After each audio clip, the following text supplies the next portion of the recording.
learning Quran together.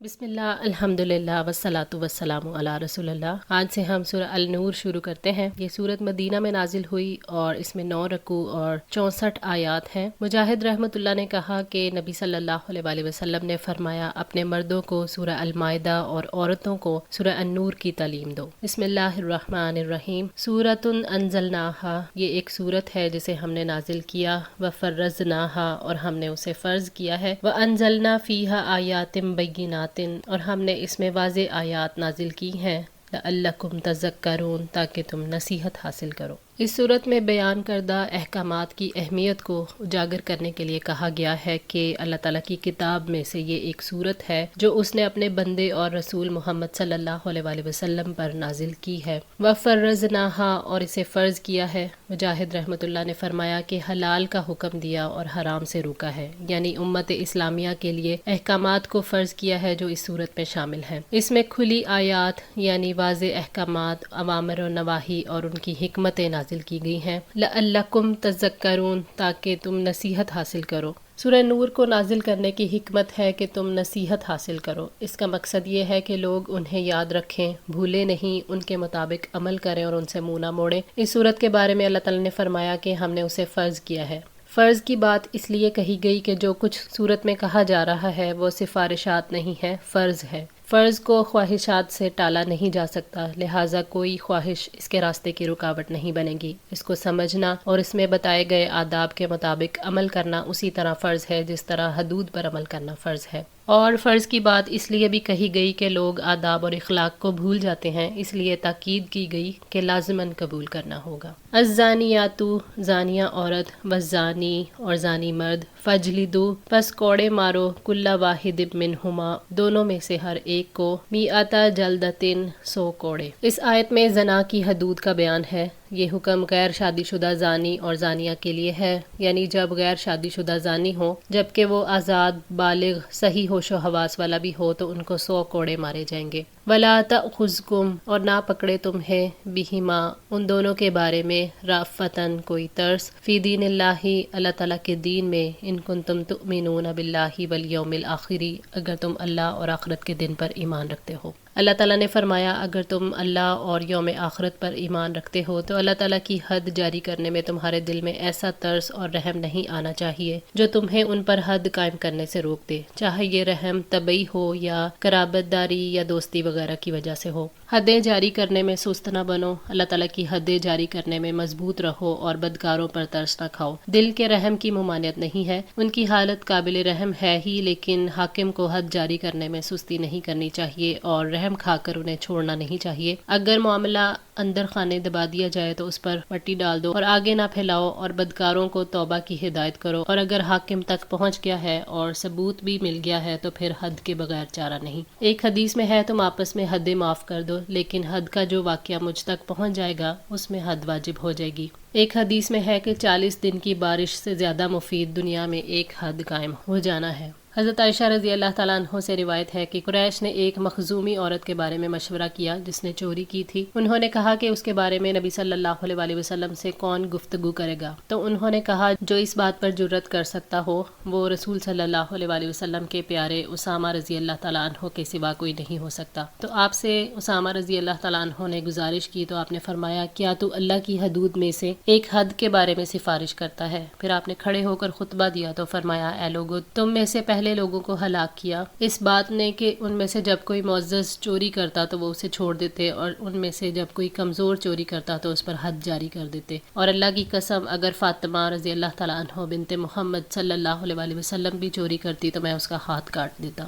صحیح مسلم 4410۔ وَلْيَشْهَدْ، اور ضرور حاضر ہو، عذابہما، ان دونوں کی سزا پر، طائفتٌ، ایک گروہ، من المؤمنین، مومنوں میں سے۔ اللہ تعالیٰ نے حکم دیا ہے کہ حد جاری کرتے وقت اہل ایمان کی ایک جماعت وہاں موجود رہے۔ اللہ تعالیٰ یہ چاہتے ہیں کہ سزا دینے کا اصل مقصد پورا ہو تاکہ لوگ عبرت حاصل کریں، اور یہ مقصد اسی وقت پورا ہو سکتا ہے جب کثیر لوگ وہاں موجود ہوں تاکہ موجودہ مجرم کو دیکھ کر مستقبل کے مجرم ڈر جائیں اور حرام سے باز آ جائیں۔ اسی لیے مسلمانوں کی کثیر تعداد کو سزا کے وقت موجود رہنے کا حکم دیا ہے۔ الزانی زانی مرد لا ینکحو نہیں نکاح کرتا الا زانیتن مگر زانیہ عورت سے او مشرکتن یا مشرکہ عورت سے والزانیاتو اور زانیہ عورت لا ینکحوہا نہیں نکاح کرتا اس سے الا زانن مگر زانی مرد او مشرکن یا مشرک مرد وحرما اور حرام کر دیا گیا ذالکا علی المؤمنین یہ مومنوں پر۔ اس آیت میں زنا کی قباحت کا بیان ہے۔ اللہ تعالیٰ نے آگاہ فرمایا ہے کہ زانی مرد صرف زنا کار عورت سے ہی نکاح کرے، اس کا حال ایسی ہی عورت کے حال سے مناسبت رکھتا ہے، یا مشرک عورت اس کے مناسب حال ہے جو یوم آخرت اور جزا سزا پر ایمان رکھتی ہے، نہ ہی اللہ کے احکام پر۔ بدکار مرد سے زنا کاری پر وہی عورت راضی ہوتی ہے جو خود بھی بدکار ہو یا مشرکہ ہو، اور بدکار عورت سے نکاح کرنے پر وہی مرد راضی ہو سکتا ہے جو خود بھی بدکار و مشرک ہو۔ اللہ تعالیٰ نے مومن مردوں اور عورتوں پر زنا کو حرام کر دیا ہے، اس لیے لازم ہے کہ زانی کا نکاح پاک دامن عورت سے نہ ہو۔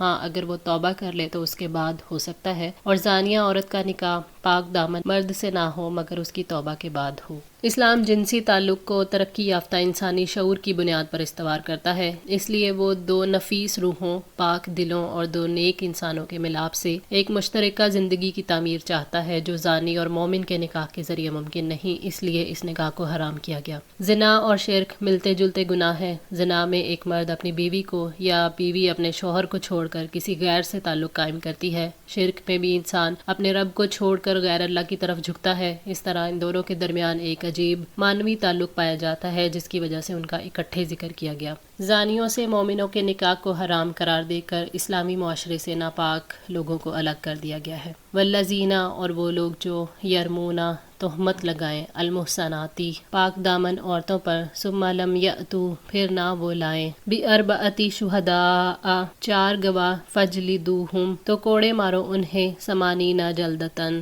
80 کوڑے۔ یعنی وہ لوگ جو پاک دامن عورتوں پر بہتان لگاتے ہیں اسی طرح پاک دامن مردوں پر بہتان درازی کرتے ہیں، دونوں کے درمیان کوئی فرق نہیں ہے۔ یہاں بہتان سے مراد زنا کا الزام لگانا ہے۔ تہمت کے ثبوت کے لیے 4 گواہوں کا پیش کرنا ضروری ہے۔ جو شخص تہمت کے ثبوت میں 4 گواہ پیش نہ کر سکے اسے 80 کوڑے لگائے جائیں گے، جن سے بہتان لگانے والے کو تکلیف پہنچے مگر کوڑے کی سختی اتنی زیادہ نہ ہو کہ جس سے اس کی جان چلی جائے۔ اس آیت میں بہتان لگانے کی حد کا تعین ہے، البتہ یہ حد اس شرط کے ساتھ ہے کہ جس پر بہتان لگایا گیا ہے وہ مومن اور پاک دامن ہو۔ اگر وہ پاک دامن نہ ہو تو بہتان لگانے والے پر حد نہیں لگائی جائے گی۔ وَلَا تَقْبَلُوا لَهُمْ اور نہ تم قبول کرو ان کی شہادتاً کوئی گواہی ابداً کبھی بھی، یعنی بہتان لگانے والے کی گواہی قابل قبول نہیں رہے گی اگرچہ اس پر حد جاری کر دی جائے، جب تک کہ وہ بہتان درازی سے ہمیشہ کے لیے توبہ نہ کر لے۔ وَأُولَٰئِكَ هُمُ الْفَاسِقُونَ اور وہی نافرمان لوگ ہیں،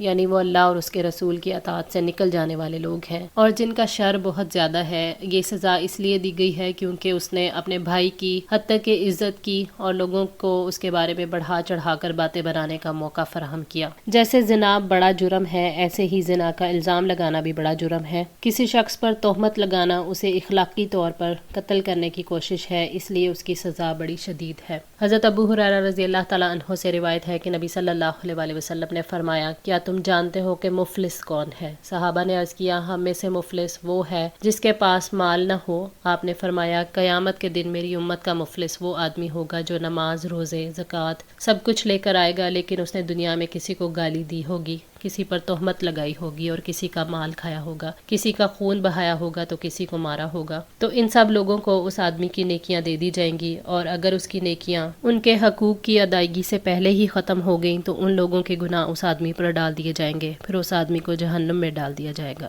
صحیح مسلم 6569۔ الا الذین تابوا مگر جن لوگوں نے توبہ کی من بعد ذالک اس کے بعد واصلحوا اور اصلاح کر لی فإن اللہ غفور الرحیم تو بلا شبہ اللہ تعالیٰ بے حد بخشنے والا نہایت رحم والا ہے۔ یہاں توبہ سے مراد یہ ہے کہ بہتان درازی کرنے والا خود اپنی تکذیب کرے، یعنی اس بات کا اقرار کرے کہ اس نے جھوٹا الزام لگایا تھا۔ اپنی تکذیب کرنا اس پر واجب ہے اگرچہ اس کو زنا کے وقوع کا یقین ہو مگر وہ 4 گواہ مہیا نہ کر سکے تب بھی اس الزام کی تردید کرنا اس پر واجب ہے۔